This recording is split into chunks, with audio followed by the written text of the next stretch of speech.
Scotty Thompson crashes the boards. RJ Abarrientos escapes the trap. Justin Brownlee scores! Kapit lang mga kaastig. Last 20 seconds, Barangay with possession. This is winning time. Assist! Sama-sama ang buong arena. Scotty inbounds. Abarrientos sets up the play. Brownlee for 3. Pasok! Panalo! Arena Plus, the official partner of the PBA.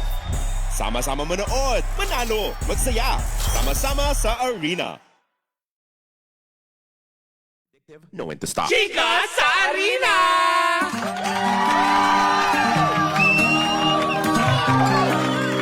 Magandang umaga, Pangga! Ito ang may init na balita sa mundo ng pampalakasan, hatid sa atin ng Arena Plus, astig sa sports. At ito ang Chika sa Arena! Habang inuulan po ang buong Metro and Mega Manila ay umuulan naman ng balita dahil sa unang pagkakataon sa loob ng 16 years ay hindi nakapasok sa quarterfinals ang Gilas Youth matapos magtapos ang kanilang laro sa score na 1-3 record sa ilalim ng bagong coach na si L.A. Tenorio. Uy, nakakalungkot kasi di ba bago lang si L.A. Tenorio? Ay, nako, parang hindi natutuwa ang mga tagahanga ni L.A. Tenorio na Lotlot and Friends. Yung ating mga Gilas Kids. Ay nako, natalo sila sa Bahrain at tuluyan nang nabagsak or ang kanilang pagbagsak sa kanilang tsansa na maulit ang 4th place finish noong nakaraang taon na nagbigay daan sa kanila para makapasok sa FIBA Under-17 World Cup. Nahihirapan ang Gilas sa umpisa matapos mag-shoot ng 33% mula sa field at 18% sa tres si Jolo Pascual. At umabot sa punto habang sina Justin Halyari ay 9 points lamang. Sa kabuuan nga mga mare, talagang hindi nakapasok itong ating Gilas. Nakakalungkot lamang kasi ang sinisisi ng mga sports fanatics itong si L.A. Tenorio. Pero alam nyo, sa totoo lang, nasa manlalaro pa rin naman yan kung talagang, 'di ba, hindi masyadong mahusay yung pagkakalaro. 'Di ba? Hindi naman natin pwedeng isisi lagi sa coach kasi kahit anong galing ng coach mo, kung mahina yung iyong mga manlalaro ay wala pa rin talagang mangyayari. Samantala sa kabilang dako ipinakita ng ating Filipino athletes ang lakas at galing nila sa katatapos lamang na 2025 Indonesian U18 Open Championship. Mag-uuwi si Darpin Wangkai ng silver medal sa 100 metro, samantala naman bronze medal sa gold. The bronze medal is in 200 meter na iuwi pa rin ni Darvin Wangkai na ating kababayan. Hindi rin nagpahuli si Lorraine Batalla dahil mag-uuwi din siya ng silver medal at 1 gold medal. At yan ang kabuuan ng ating chika na hatid pa rin sa atin ng Arena Plus astig sa sports. Ito po ang inyong Tita Cora para sa Chika sa Arena.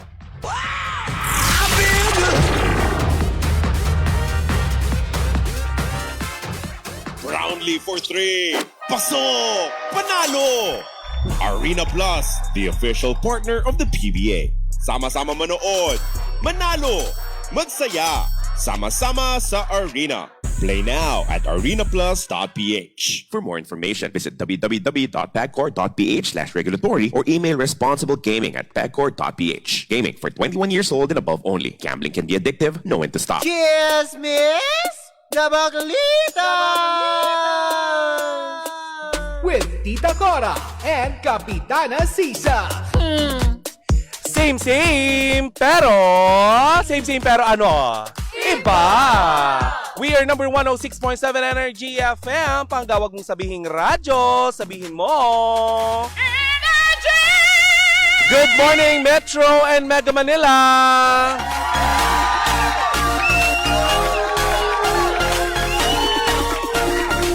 Magandang morning sa lahat ng mga misis na umiinit ang ulo ngayon dahil sa lagay ng panahon. Ay balita natin ay nakataas ang yellow warning Dahil sa heavy rain na nararanasan ng ating kabuuan ng Luzon, especially ng mga lugar ng Metro Manila, Bulacan, Pampanga, Bataan, Zambales, Rizal, Cavite, ilang portion ng Tarlac at ilang portion ng Nueva Ecija. Ay nako, lalo na kapag ganito nag-uulan, lalo nating maaalala ang mga palpak. Ay hindi yung yung ex mo ang palpak. Ang palpak ay yung mga flood control project na talagang ginatasan ng iba't ibang mga tao. Pero ito para hindi lang tayo basta nabubore kapag kinakancel yung ating klase sa ating mga paaralan, lalim ng paaralan, parang tagal kong hindi narinig yan, sa ating mga eskwelahan, 'di ba? Lalo na yung mga lalo na yung mga nagtatrabaho. Ito panggang nagtatrabaho at may extra din naman, 'di ba? Ito ang masasabi ko sa iyo. Kung ikaw ay mahilig maglaro, ayan ng Fun Believable, ayan at gusto mo ng real player, ay tara na agad sa Game Zone. Bakit nga ba sa Game Zone? May chance ka pang makipag-split ng over 30 million pesos at may chance ka ding i-claim up to 14,640 pesos daily. Ang makukuhang cash credit ay pwede mo rin gamitin panlaro sa kahit anong game. Pwede mo rin itong i-cash out at may 2 event araw-araw. Nako, G ka na ba, Pangga? Nako, visit gzone.ph sa kanilang social media account, sa kanilang Facebook at Instagram na may username na @GameZone. G ka na ba sa Tong Eats? Tara na sa Game Zone! Ang gaming dapat fun lang. Visit padcore.ph/regulatory or you can email them at keepitfunpadcore.ph. Promo runs from January 1 to December 31, 2025. EGLD reference number MKTG 2024-2564. Tandaan Pangga na gaming is for 21 years old and above only. Gambling can be addictive and know when to stop. Again, gaming is for 21 years old and above only. Gambling can be addictive and know when to stop. Diba? Naku, mabuti nang inuulit-ulit natin yan. Dahil we care about you, Pangga. Bakit po solo flight ang Tita Cora nyo ngayon? Ano ba yung pambansang akap? Ginawa nyo naman akong baka for today's video. Alam nyo, kasi si Kapitana Sisa may mga ginagawa siya ngayon para sa ating istasyon. Pero ito may gagawin din tayo para sa ating mga Pangga. Kasi for sure, kung kanina nag-share tayo about Game Zone, for sure, sa Lunes, kung wala naman kayong gagawin, pwede ko kayong bigyan. Bigyan ng libreng movie tickets para sa 100 awit para kay Stella na gaganapin sa September 8, 2025, 6 p.m. sa SM Mega Mall Cinema 2. Ano nga ba ang gagawin natin para magkaroon yan? Antayin lamang ang hudyat ng inyong abang lingkod kung kailan kayo tatawag sa Energy FM, syempre sa ating istasyon yan, para sagutin ang mga katanungang ito. Kung ano yung katanungang iyan, mamaya nyo na malalaman. Nako, dumako na tayo sa ating Backlit Ask for today's video. Dahil Friday ngayon, at nung huling Friday, pinag-usapan natin, if I'm not mistaken, yung munggo. Ito naman ang ating tanong. Di ba pag Friday, masarap mag-inuman after work? Ano ang masarap na pulutan kapag mag-iinuman? Comment below mga Pangga upang nang sa ganon ay makasama ka namin sa talakayan sa aming Baklita. Yung ating yung ating Baklita sa podcast, available na yan sa Spotify. Season 3 na yan kaya antabayanan mo Pangga, okay? Alright.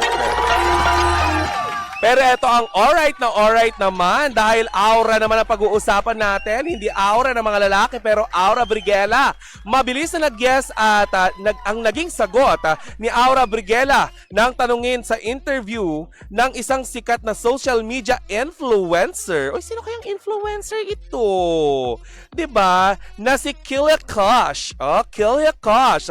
Sa kanyang podcast, inamin ng young star na si Aura Briguela na gusto niyang sumailalim ilalim sa sex change or mas tinatawag nating SRS. At gusto niyang itrato siya bilang babae dahil ito talaga ang kanyang bet na bet or kanyang gender identity. Hindi pa ngayon, sabi ni Aura Brigella. Pero may plan din ako na magpa-sex change. I'm too young pa din naman, saad ni Aura. Pero kasi 'di ba? Hay, hindi magko-komento sa gusto ng Becky kasi baka mamaya mabash tayo, 'di ba? Dagdag pa ng actress. Actress, manggigigil dyan si Sir Jack. Nako, kapag tinawag na actress si Aura. Dagdag pa ng actress, ayaw din daw niyang ipatanggal ang kanyang muscle. Ano yun? Sa bagay, gusto mo yan din. Ayaw daw niyang ipatanggal ang kanyang muscle dahil ito daw ay pinaghirapan niya. Nagbubuhat ba si Aura? Sa bagay, si Heidelin Diaz nga, di ba? Oh. Uy, hirap itawid. Ini-imagine ko yung yung bato-bato ka, tas may kifay ka. Ayaw din niyang ipatanggal ang kanyang muscle na pinaghirapan daw niya at nakakadagdag daw ito para maging unique siya. Actually, talagang nakaka-unique nga naman yon. 'Di ba? Ihalo ka sa mga Barbie arm, tas ikaw bato-bato ka, pero may Kiffy Wonderland ka, bongga! Hindi pa nabanggit ng child star kung siya ay sa ilalim sa tinatawag na top surgery. Kasi kung may... Let me use your imagination. Kasi kung ang laki ng bubelya, mes, tapos ang lalaki ng mga braso mo, magmumukha lang yan muscle, di ba?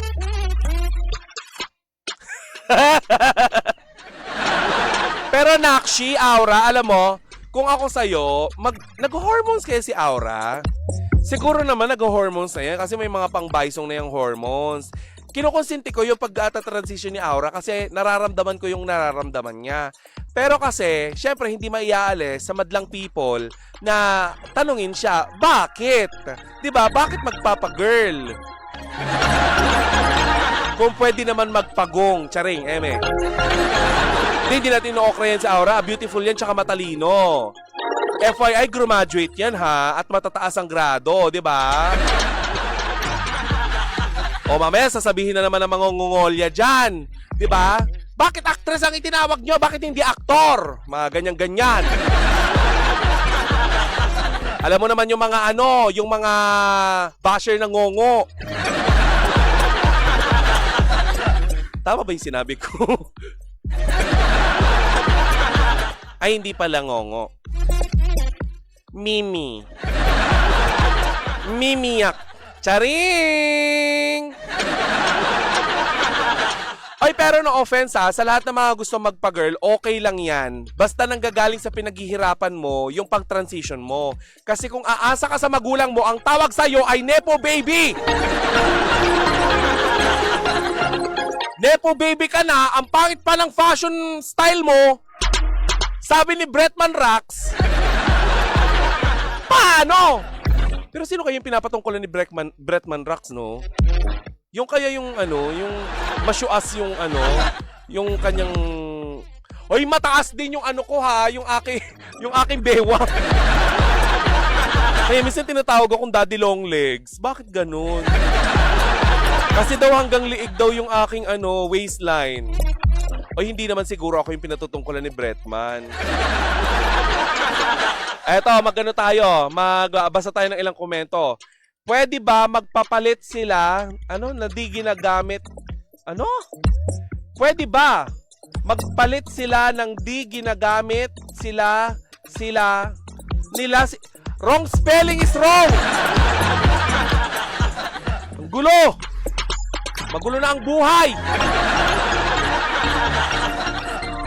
Ay nako. But anyway, suportado natin ang lahat ng mga membro ng LGBTQIA+ community na talaga namang sumasailalim sa mga ganyang klase ng procedure.